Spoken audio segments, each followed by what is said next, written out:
Pendant que je ferai la lecture de la parole de Dieu qui se trouve dans Deutéronome, le chapitre 30 et au verset 15. Voici, je mets aujourd'hui devant toi la vie et le bien, la mort et le mal. Merci. Vous pouvez vous asseoir.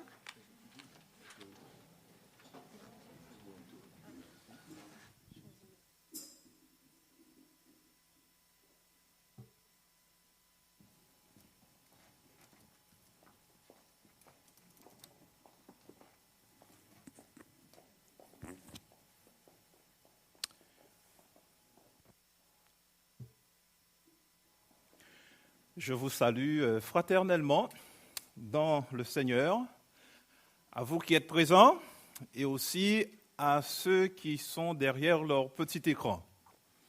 Les conditions seront peut-être assouplies dans quelques mois pour nous permettre d'être tous en communion fraternelle.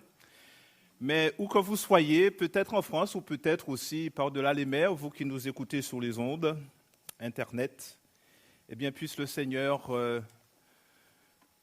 nous réjouir dans sa parole. Nous avons vécu 2 semaines extraordinaires, 2 semaines de conférences.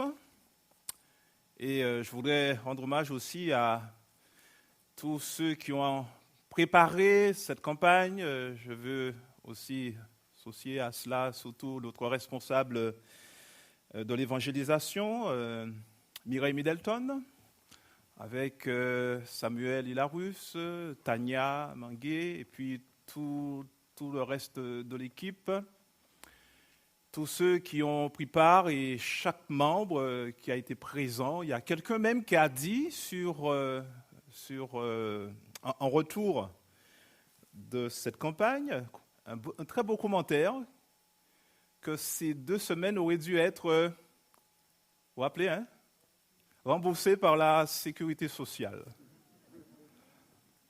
Nous avons vécu un séminaire, des conférences sur la santé physique, la santé mentale et aussi la santé spirituelle. J'aime à penser, moi, que si le Seigneur a donné 24 heures dans une journée, c'est parce qu'il a souhaité que nous puissions compartimenter aussi notre vie. Et oui, l'homme ne peut pas vivre simplement de pain, de tout ce qui le nourrit physiquement.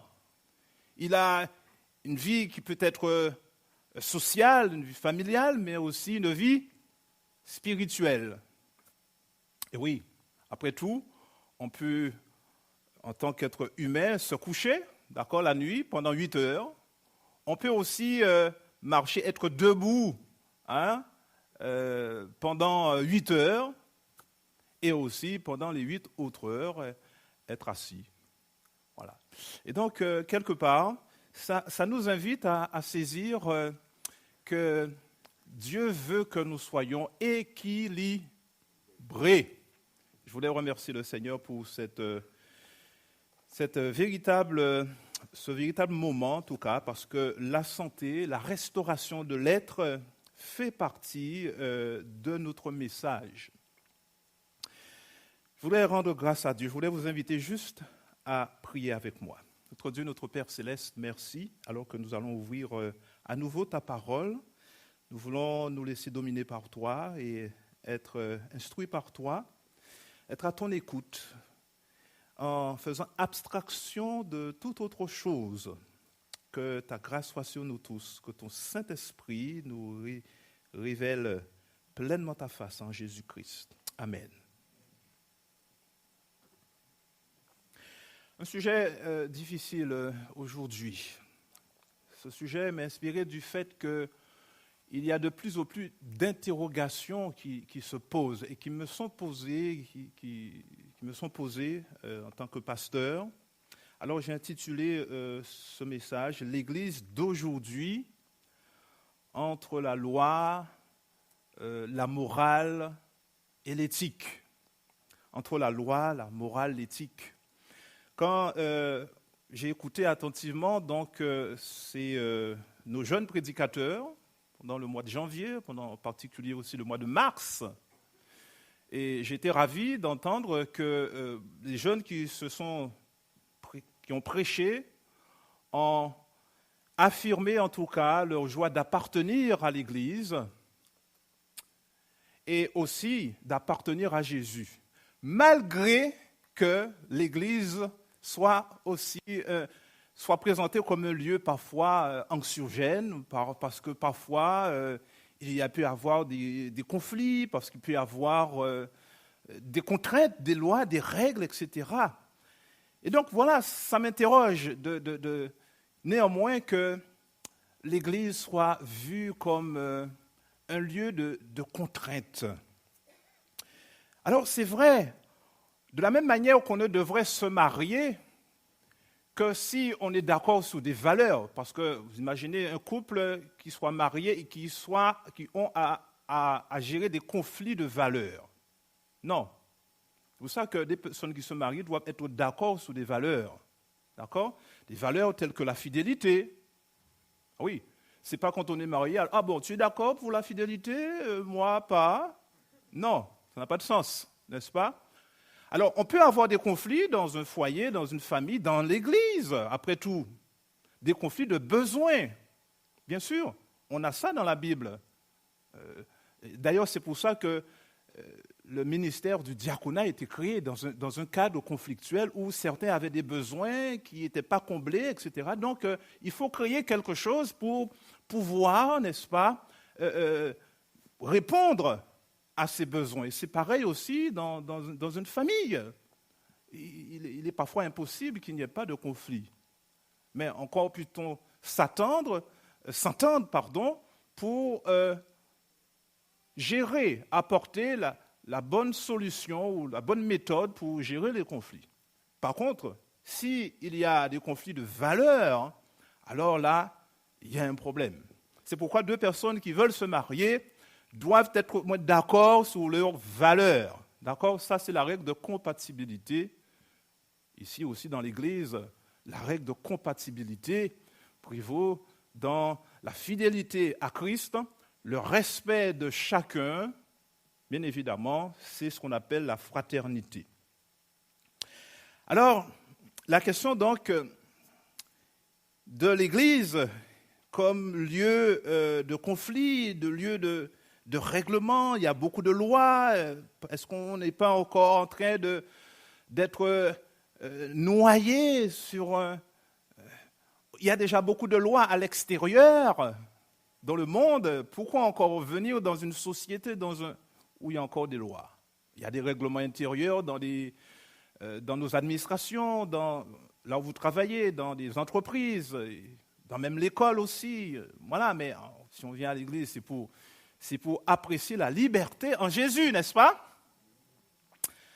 Alors, pourquoi est-ce que l'Église se présente encore comme un lieu où il y a beaucoup de lois? Alors, c'est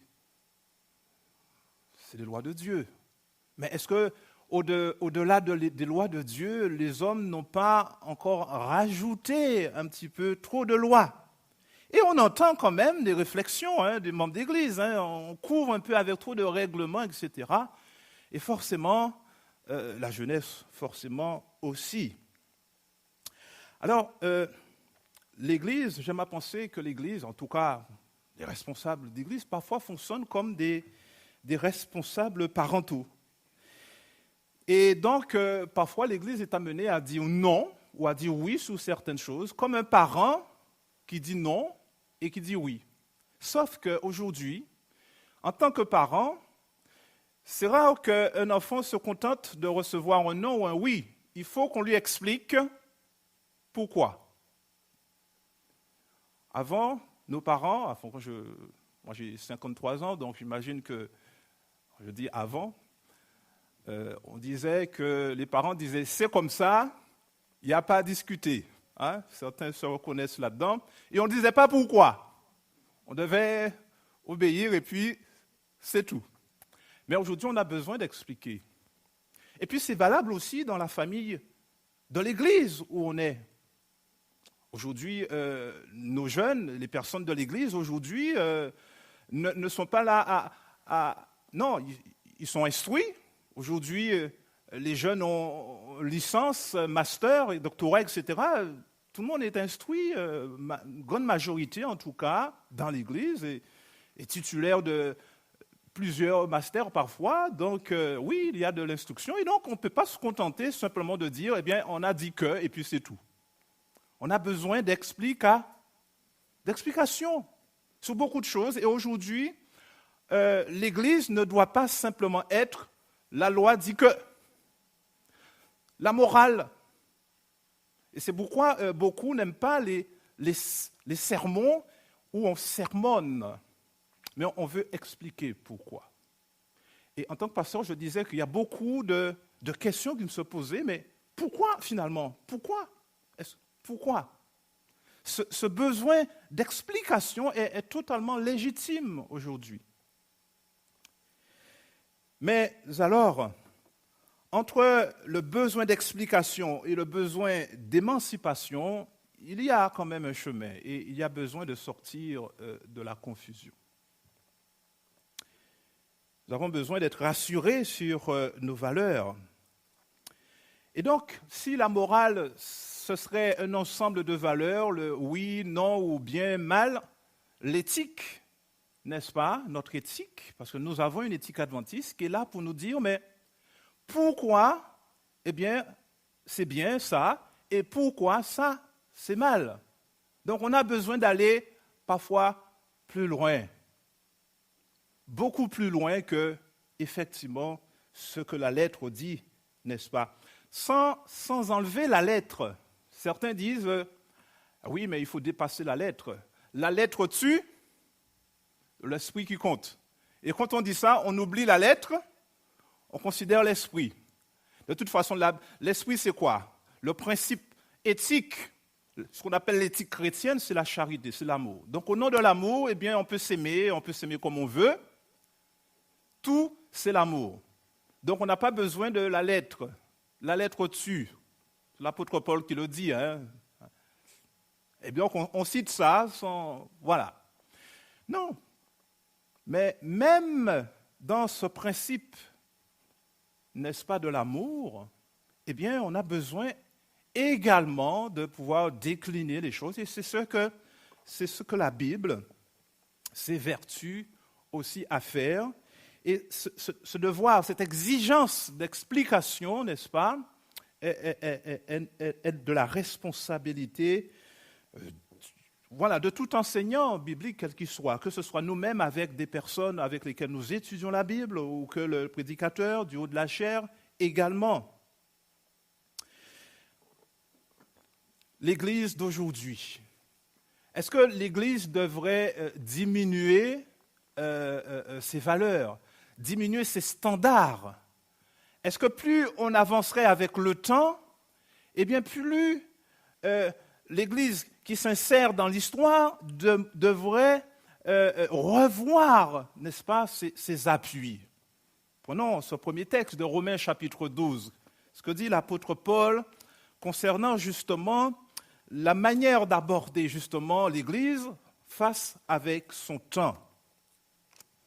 Romains chapitre 12, le verset 1 et 2.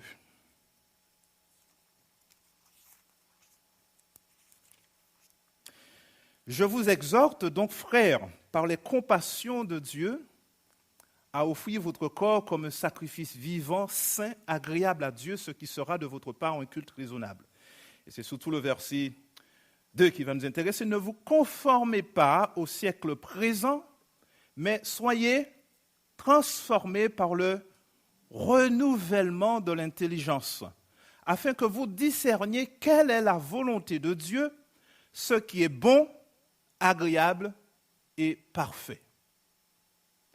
Ce qui est bien, ce qui fait du bien et ce qui est conforme à Dieu. Donc il y a, n'est-ce pas, l'obligation pour nous, pour chaque chrétien, de se dire non, la référence, ce n'est pas le temps dans lequel nous vivons. Ce n'est pas la référence. Et aujourd'hui, dans beaucoup de questionnements qui nous sont envoyés en tant que pasteurs, eh bien, il y a toujours, n'est-ce pas, cette référence au temps, cette référence, n'est-ce pas, à l'adéquation au temps. Bien sûr, nous vivons dans une société, nous voulons nous adapter. Mais attention, la formulation du message doit s'adapter à notre temps. Mais le message ne peut pas changer. Le contenu de ce message, la substance de ce message ne peut pas changer avec le temps. Il nous appartient de renouveler notre intelligence, d'accord? Mais en aucun cas ne nous conformer, n'est-ce pas, à la manière d'être dans le monde. Nous devons prendre garde à ce standard, n'est-ce pas, que la Bible préconise pour nous. Ce qui est bon, ce qui est agréable, donc ce qui fait du bien, et ce qui est parfait. Dieu, la référence ultime, n'est-ce pas?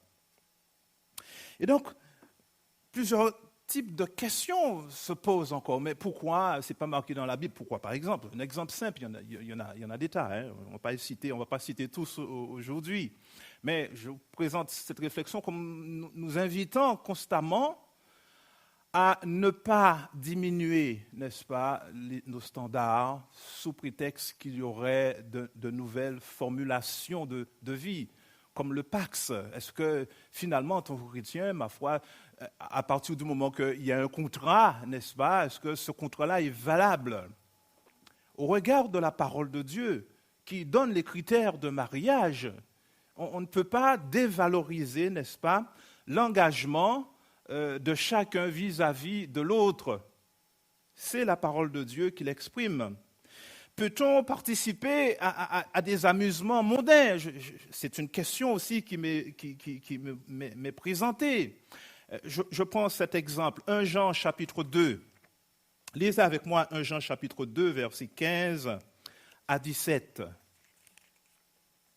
Et donc, au-delà d'une lettre, il faut essayer de voir le principe derrière, l'esprit dans lequel cela est dit, et puis surtout, en quoi ça se réfère à la volonté de Dieu, n'est-ce pas, à chercher ce qui convient, pas ce qui me fait plaisir non plus, ce qui est agréable, mais ce qui est agréable à Dieu. Et donc, 1 Jean chapitre 2, verset 15, « N'aimez point le monde, ni les choses qui sont dans le monde. Si quelqu'un aime le monde, l'amour du Père n'est point en lui. Car tout ce qui est dans le monde, la convoitise de la chair, la convoitise des yeux, l'orgueil de la vie ne vient pas du Père, mais vient du monde. Et le monde passe, sa convoitise aussi, mais celui qui fait la volonté de mon Père demeure éternellement. Il doit y avoir quelque chose qui doit subsister toujours. Les standards ne doivent pas changer, en aucune manière. Je me rappelle quand j'étais enfant, j'avais interdiction de participer aux anniversaires de mes copains d'école, etc. Donc, je ne suis jamais allé. Moi, et mes enfants aussi, ils ont eu interdiction à le faire. Alors, quand ils sont plus grands, après, ça, c'est leur choix. Mais je veux dire, mais on ne nous expliquait pas pourquoi. Ben voilà, c'est du monde, etc. Mais ça ne suffit pas. Parce qu'on est dans le monde, on n'est peut-être pas du monde, mais on est dans le monde. Alors, c'est quoi l'explication? On a besoin constamment d'explications. Mais le texte est clair en disant qu'il y a un risque. Il y a le risque de petit à petit de glisser et de s'éloigner de Dieu. Parce que le monde, dans ses joies, dans ses festivités, eh bien, exalte quoi? Le corps exalte non pas Dieu, mais lui-même. La convoitise de la chair est exacerbée. La convoitise des yeux. Voilà. Et en faisant cela, on a tendance petit à petit à s'éloigner. C'est l'éloignement vis-à-vis de Dieu qui pose le problème. Parce que l'éthique, il est là. C'est une éthique d'identité avant tout. Notre éthique, c'est une éthique d'identité. Un exemple simple, la question des bijoux. Ah oui, un petit bijou comme ça, mais ce n'est pas grave. C'est vrai.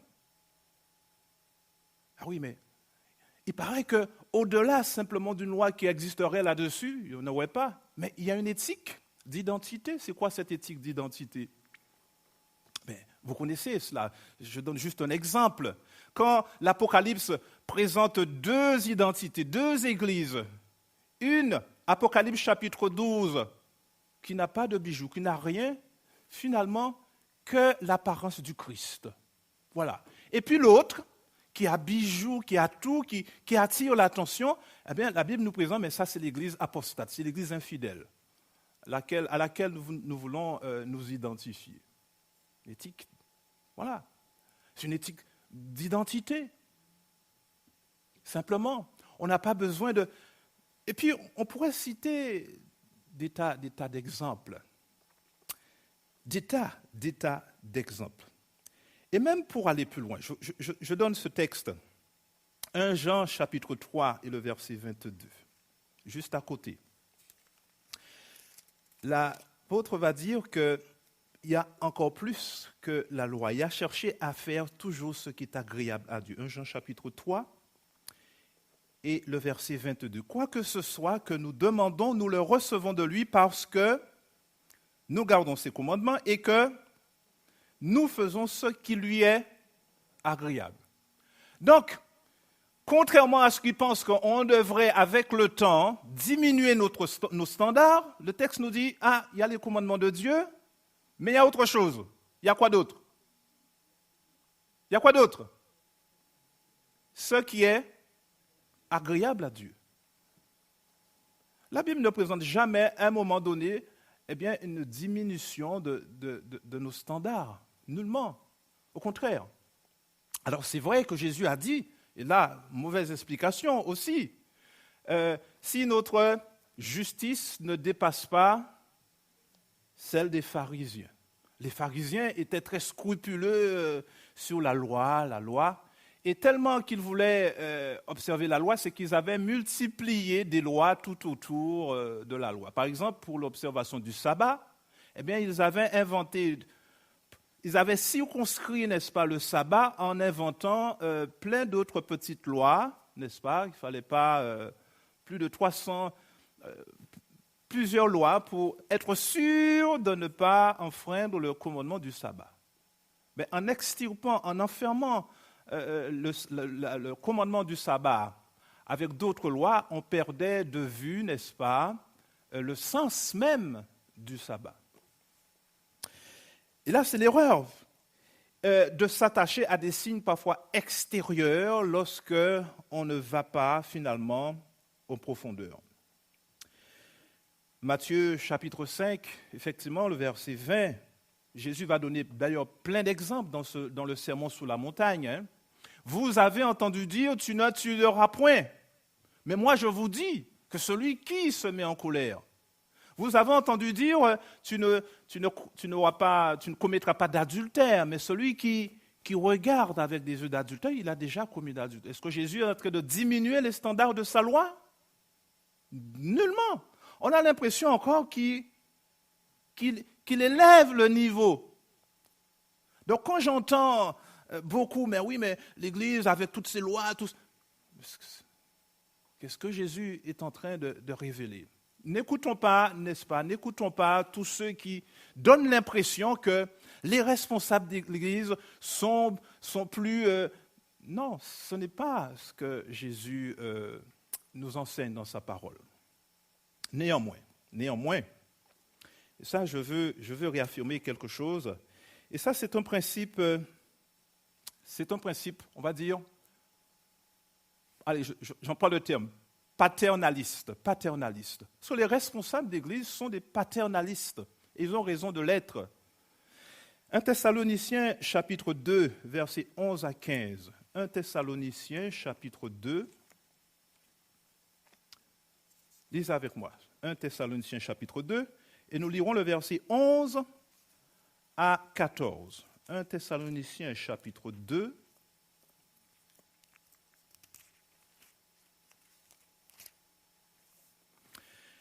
Verset 11.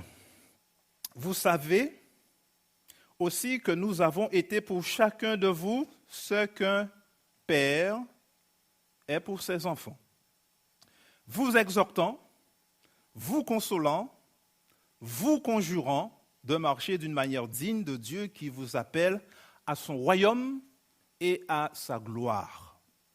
texte nous dit que l'apôtre Paul, n'est-ce pas, dans les églises qu'il avait à charge, eh bien, il est là, qu'est-ce qu'il est en train de dire? Eh bien, ça, c'est la démarche paternelle, en fait, qui est là pour encourager, qui est là pour dire, eh bien, si ça n'a pas été, mais écoute, c'est pas grave, tu feras mieux la prochaine fois, d'accord? Mais aussi, vous conjurant en disant, ça, c'est pas bon, tu fais pas ça, d'accord? Donc, il y a ces trois aspects, n'est-ce pas? Le premier aspect qui est effectivement d'encourager, voici le chemin, ça c'est bien ça, je t'encourage, ça c'est le conseil. Le conseil. Et puis, parfois il peut y avoir erreur, il peut y avoir mauvaise... nos enfants peuvent faire des bêtises. À ce moment-là, dès lors que ces personnes, quand ils se confessent, quand ils reconnaissent leurs erreurs et qu'ils demandent pardon, on est là pour dire, écoute, il n'y a pas de problème, ça va aller. Ou comme Jésus disait, va et ne pêche plus. Hein? C'est le principe, n'est-ce pas? Oui, et tant que l'Église joue son rôle comme cela, je parle des responsables d'Église, un comité, etc., il est dans la ligne droite, n'est-ce pas, de ce qu'il doit être. Et ce que l'Église doit être. Parce que finalement, ce qui est important pour nous aujourd'hui, ce n'est pas de faire valoir ceci ou cela, mais finalement, c'est de nous préparer pour le retour de Jésus. Ça, c'est le plus essentiel, c'est l'essentiel qui soit. D'être conforme, de rechercher, un culte qui soit agréable à Dieu, ce qui est bon, agréable et parfait. Le standard. D'ailleurs, ça doit animer aussi notre esprit, puisque l'apôtre Paul va dire aux Philippiens que tout ce qui est vertueux, tout ce qui est pur, tout ce qui soit l'objet de nos pensées. Donc, il n'est pas question à un moment donné de diminuer nos standards. Alors, une question, là aussi, se pose. Je pose cette question. Je dis cela aussi parce que parfois, les sentiments de révolte peuvent être là. Certains disent, des membres d'église disent, moi, je n'aime pas la radiation. Comme s'il y en avait qui aimaient la radiation. Non mais, déjà de dire ça, je trouve que c'est vraiment comme s'il y en avait qui aimaient la radiation. Ah, il y a la radiation aujourd'hui, on va se frotter les mains. Non mais, ça n'a pas de sens. Ça n'a pas de sens dans ces propos. Qu'est-ce que la radiation? Encore une fois, c'est un principe clair. Et ça, c'est l'éthique de responsabilité.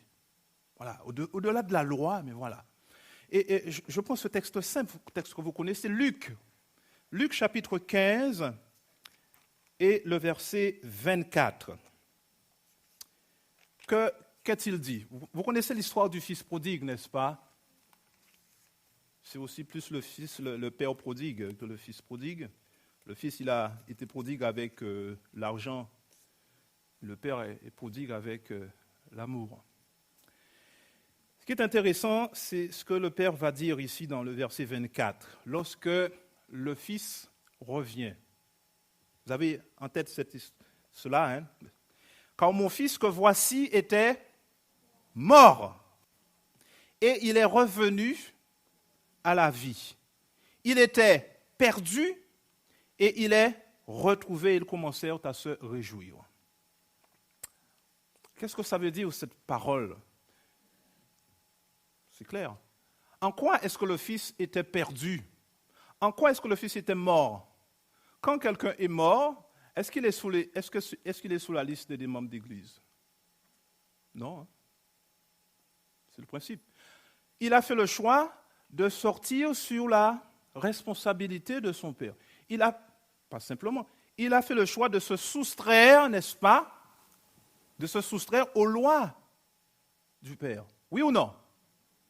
Il a fait le choix de se soustraire. Et donc, le père dit, mais tu étais mort. Et quand tu reviens, eh bien, tu es revenu à la vie. Tu revis. C'est aussi simple que cela. Et c'est le principe que l'Église adopte en cela. Je ne vais pas revenir sur Matthieu 18 et tout ce que vous connaissez là-dessus. Quelque part, ça nous invite à une éthique de responsabilité. Une dernière chose que je voudrais aborder très rapidement, et pour moi c'est un des éléments les plus intéressants aussi. Parfois, on considère qu'il y a beaucoup dans nos sermons, il faut qu'on fasse, il faut que vous. Et j'ai envie de dire, c'est vrai. Il y a trop de... Et c'est ça le sermon, c'est il faut que vous fassiez, il faut qu'on en fasse, il faut que. Parfois, c'est dit d'une manière assez détournée. Mais ça revient à cela. Il y a un texte biblique qui est évoqué par Jésus et qui exprime beaucoup de « il faut que ». Et je voudrais partager avec vous ce « il faut que ». Parfois, en tant qu'enfant, face à nos parents, c'est beaucoup de fois qu'on a entendu « il faut que ». Mais quel genre de « il faut que » Jésus nous enseigne? Prenez avec moi ce dernier passage. L'évangile de Jean, chapitre 3. Évangile de Jean, chapitre 3.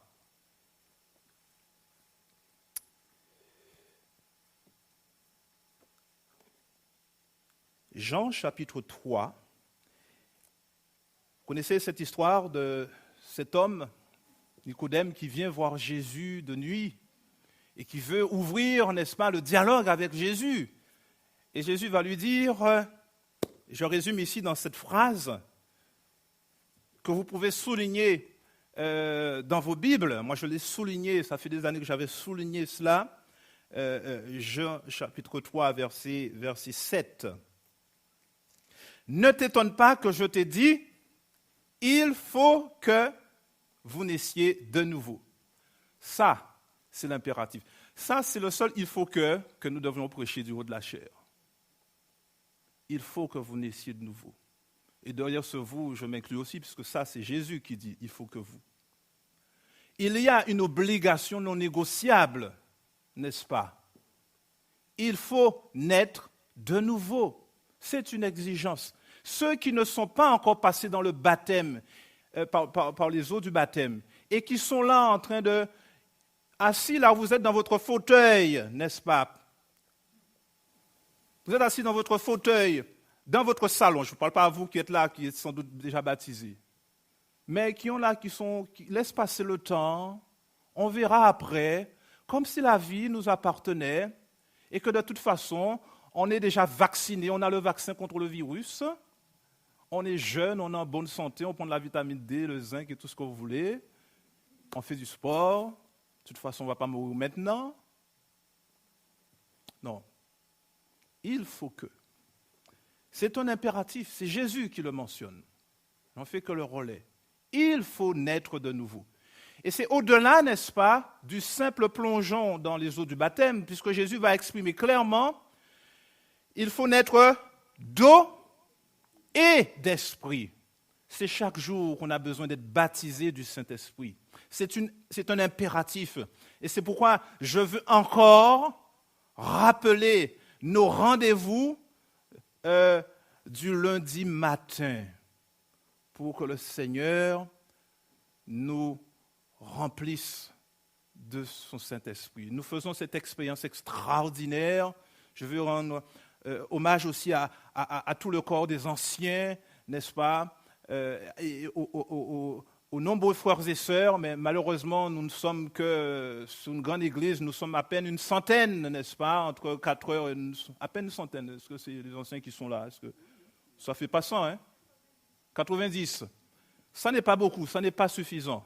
Ça n'est pas suffisant, parce qu'il y en a beaucoup de frères et sœurs qui n'y participent pas, et c'est dommage. Eh bien, j'en profite pour dire qu'il faut que, au nom de Jésus, il faut que vous naissiez de nouveau. Il faut que. Ça, c'est l'exigence. Il y a peut-être des gens qui sont baptisés depuis longtemps, mais ils n'ont pas une vie renouvelée. L'Esprit de Dieu, ils ne sont pas conduits par l'Esprit.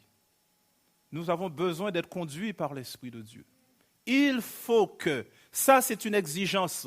Et en tant que responsable, en tant que figure paternelle, il faut que naître de nouveau.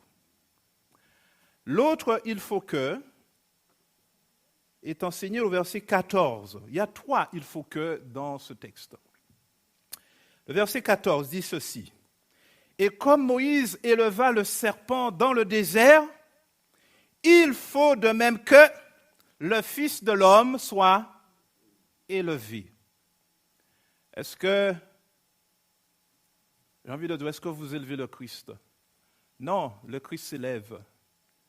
Le Christ doit être élevé. Le Christ s'élève. Il s'est élevé. Jésus lui-même s'est élevé. Moi, je fais rebondir ce texte-là avec une parole que Jésus avait dite à Zachée. Rappelez-vous ce qu'il avait dit à Zachée. Est-ce que quelqu'un va trouver tout de suite? Ah, merci. Il faut que je demeure dans ta... Ça, c'est une exigence de Jésus lui-même. Lui, Jésus, il s'est dit, moi j'ai une exigence, j'ai une obligation envers toi. Je dois demeurer dans ta maison. Je dois demeurer dans ton cœur. La seule chose que tu dois, par contre, tu dois lui laisser ouvrir, tu dois ouvrir ta porte. Zachée était sur son arbre. Alors certainement, il voulait voir Jésus. Il était intéressé par l'Église. C'est pour ça que vous êtes là aussi. Beaucoup de personnes viennent à l'Église par curiosité, par un certain intérêt. Mais il faut aller au-delà de cet intérêt, dit Jésus. Encore une fois. Bon, il faut que, n'est-ce pas, c'est tout simplement une transcription de ce que Jésus dit lui-même. Je dois demeurer dans ta maison. Ça, c'est un impératif. Il faut que je demeure. Il faut que le Christ soit élevé. Il faut que le Christ soit élevé. Qu'est-ce que ça signifie? Que ferait Jésus à ma place, par exemple? Quand je prends une décision, mais c'est la vision qu'on a des 144 000, c'est-à-dire des derniers croyants fidèles au retour de Jésus. Le texte nous dit qu'ils suivent l'agneau partout où il va. Ce sont des gens qui suivent Jésus partout où il va. Et donc la question, est-ce que je dois aller à tel endroit? Ah, est-ce que Jésus y sera? Si Jésus n'y est pas, alors ce n'est pas la peine que j'y aille. Oui ou non? Ça, c'est un principe d'éthique, ça. La question n'est pas dit, oui, la Bible ne dit pas qu'il ne faut pas que j'aille. Est-ce que Jésus y sera?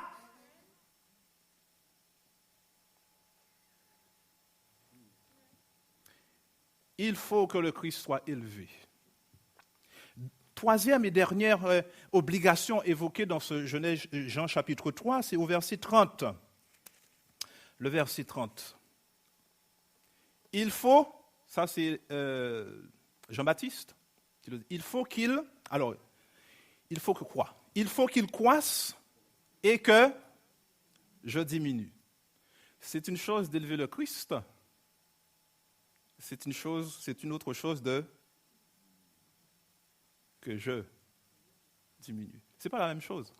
Jésus est élevé, mais Jésus peut être très bien élevé, et moi je reste toujours tel quel. Je dois aussi diminuer. Il faut qu'il croisse et que je diminue. Tant pis pour mes avantages, tant pis pour ce que je risque de perdre. Ce qui va compter, c'est que moi, je dois diminuer, mais que finalement, on ne me voit plus dans cette affaire. Colossiens chapitre 3, nous sommes cachés. De sorte que lorsque Christ paraîtra, nous paraîtrons aussi dans la gloire. Voilà les principes d'éthique fondamentaux, n'est-ce pas? Quand on parle de la charité, le principe de la charité, évidemment, c'est le principe de la charité, mais on fait dire à la charité tellement de choses, et derrière ce principe de charité, on oublie l'éthique de responsabilité.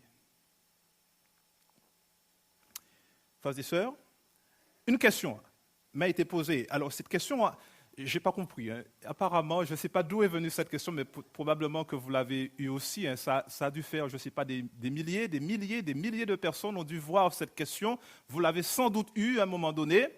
Parce que non seulement je l'ai vu sous le groupe des hommes, je l'ai vu par-ci, on me l'a posé des questions, ça fait le tour, n'est-ce pas? Vous l'avez certainement eu, on pose la question, mais cette femme qui n'était pas mariée et qui finalement a eu un enfant et par insémination artificielle, voilà. Et son église l'aurait radié. Est-ce que c'est bien? Vous avez sans doute... Non, vous n'avez pas vu ça? Vous l'avez vu, mais il y en a beaucoup qui l'ont vu. Non, qu'importe. Voilà, enfin bon, pas grave. Voilà, ce sont des questions peut-être de casuistique, on appelle ça. Hein. Casuistique, c'est des choses qui relèvent de l'éthique, qui relèvent de la réflexion, qui relèvent... Voilà, parce qu'on s'interroge. Il y a beaucoup d'interrogations sur, finalement, ce que l'Église fait et qui n'est pas bien, et on considère que non, mais ce n'est pas normal parce qu'elle n'a pas couché avec personne, elle veut avoir un enfant, c'est tout à fait normal. Après tout, le temps passe, etc. Et je crois que c'est un besoin de beaucoup de femmes que Dieu a donné parfois aussi l'envie d'avoir un enfant, des choses tout à fait légitimes. Mais essayons d'aller plus largement dans la réflexion éthique au regard de la Bible, qui nous rappelle, et ça c'est l'Église adventiste aussi dans ses principes, qui rappelle, et je veux insister sur cette figure paternaliste que j'ai évoquée tout à l'heure, pour dire qu'un enfant doit avoir un père et une mère.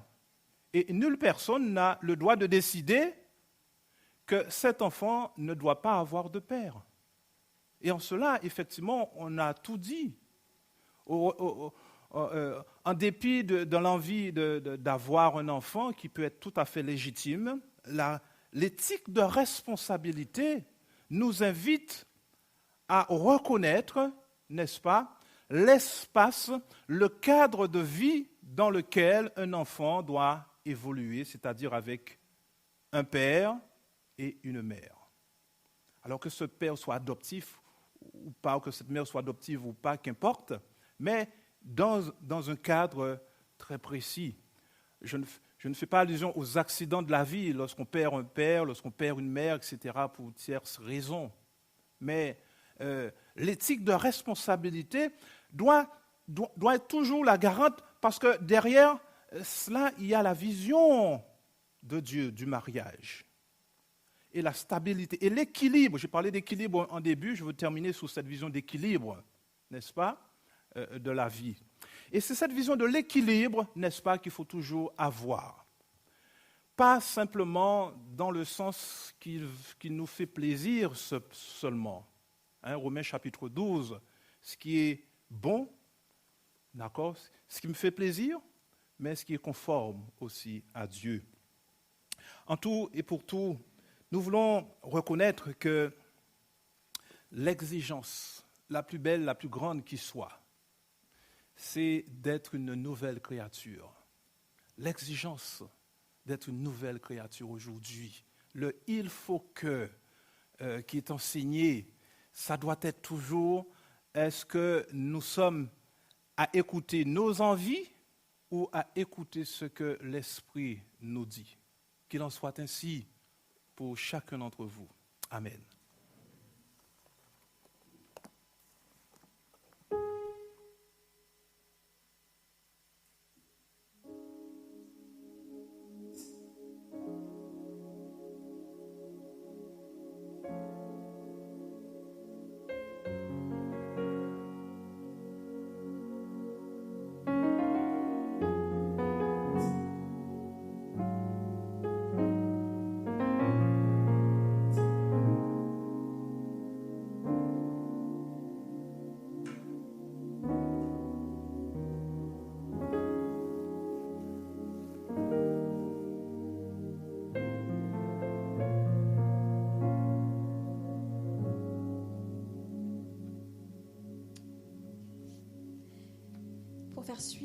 Pour faire suite au message de notre pasteur, je vais vous demander de vous mettre debout et nous allons chanter ensemble « Entre tes mains, j'abandonne ».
Notre campagne d'évangélisation s'est terminée et je dois préciser que nous aurons une cérémonie de baptême au mois de juin.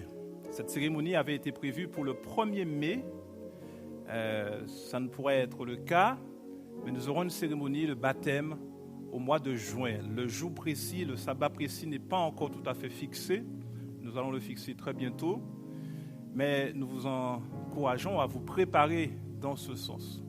Il y aura encore des études bibliques en dehors de ceux de la campagne, en dehors de celles qui ont déjà eu lieu bien avant.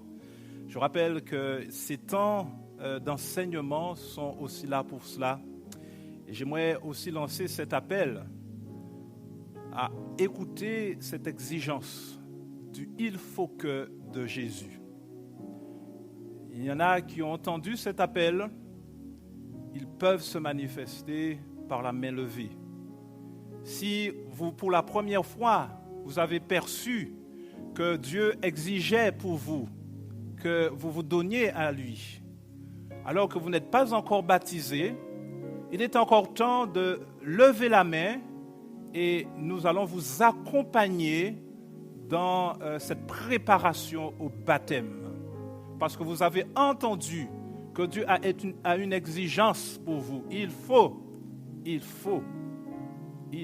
naître de nouveau si nous voulons entrer dans le royaume des cieux. Est-ce qu'il y a quelqu'un qui, debout comme tout le monde ici, là, veut exprimer par une main levée son désir de se préparer au baptême? Il peut lever la main. Amen. Est-ce qu'il y a d'autres personnes qui veulent exprimer par la main levée aussi d'avoir entendu cet appel et qui n'est pas encore baptisé? Si vous êtes derrière votre écran, n'est-ce pas, vous pouvez, soit par le chat ou tout simplement en appelant, les indications sont déjà données dans les annonces concernant l'ancien, le pasteur moi-même. Manifestez-vous, c'est l'occasion que le Seigneur aussi voit de votre part un signe. Et ce signe sera aussi reconnu dans le ciel, sera écrit dans le ciel. S'il y a encore d'autres personnes qui veulent simplement l'exprimer, le désir d'être accompagné dans la préparation au baptême. Une dernière fois. Très bien. Gloire à Dieu, merci. Encore une autre personne?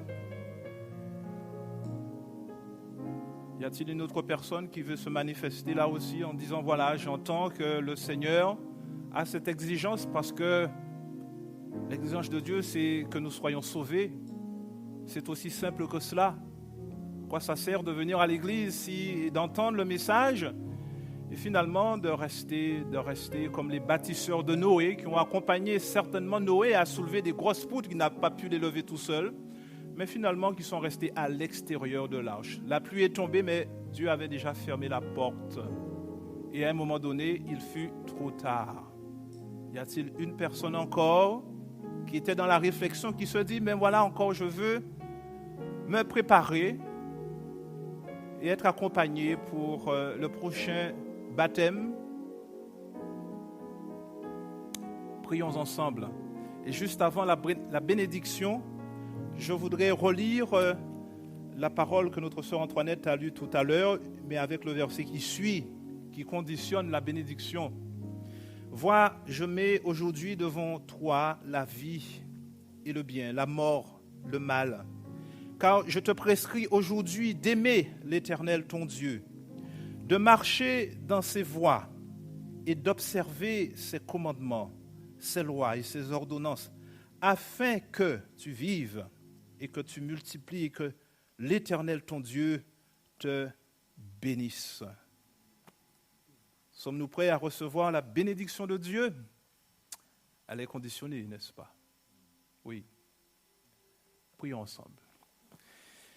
Merci, bon Père Céleste, parce que tu veux notre salut. Tu ne veux pas rabaisser, Seigneur, les exigences de la foi chrétienne, de ta loi, bien au contraire. Parce que, Seigneur, en cela, Seigneur, nous sommes rendus conformes à toi. Nous partageons, Seigneur, cette valeur de fidélité aux 10 commandements. qui exprime ton caractère parfait. Et nous voulons encore aller plus loin, Seigneur, parce qu'il y a tes commandements, il y a aussi tout ce qui peut être agréable que nous devons rechercher. Merci, Seigneur, d'exalter, Seigneur, ton Saint-Esprit dans nos vies, et alors que nous-mêmes, nous l'exaltons en répondant à son appel. Nous te remercions au nom de Jésus. Amen.